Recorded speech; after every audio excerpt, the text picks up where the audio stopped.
everyone, welcome to today's video where we're going to be running through how to play a turn of Sourcebound. So assuming that you've already got your deck shuffled and ready to go, first player has been determined and you have your opening hand ready, we're going to dive right on into the action. The turn structure of Sourcebound is similar to most TCGs where you have a beginning phase, a player phase 1, combat phase, player phase 2, and then finally the end phase. Once you've gone through all these phases, play then goes to the next player, going back and forth until one player emerges victorious. Let's go through each of these phases to show you how it's done. In the beginning phase, we refresh all exerted permanents. Any beginning of the turn effects will trigger. And then lastly, we draw our card for the turn before moving to player phase number 1. In player phase 1, you can cast spells from your hand or activate abilities. You can play and activate as many things as you wish, as long as you can afford all of those actions.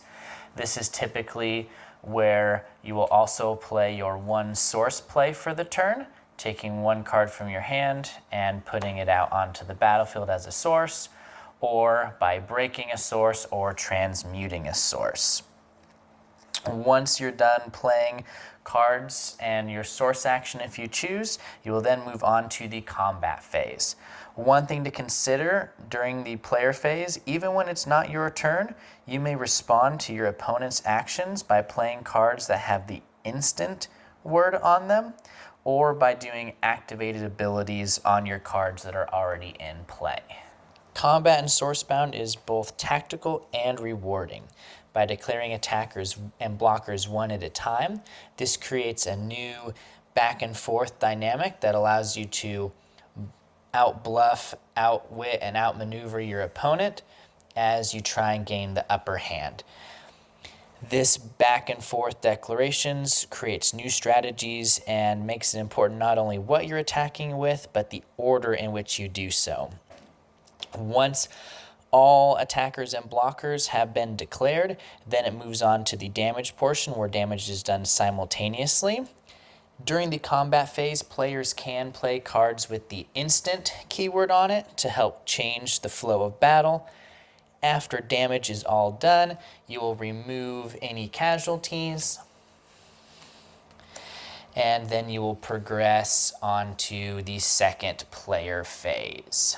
Player phase 2 functions the same as player phase 1, where you can continue to play cards from your hand or activate abilities as long as you can pay for the resource cost.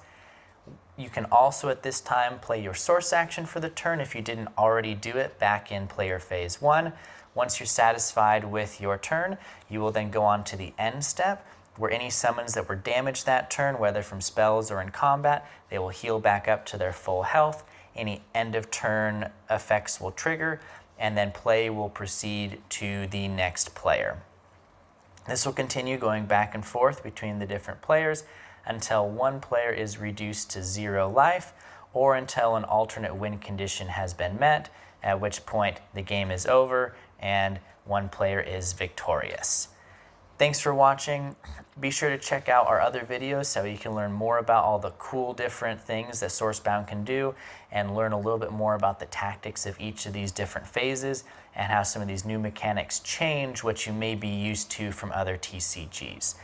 Thanks for looking, and we'll see you later. Bye.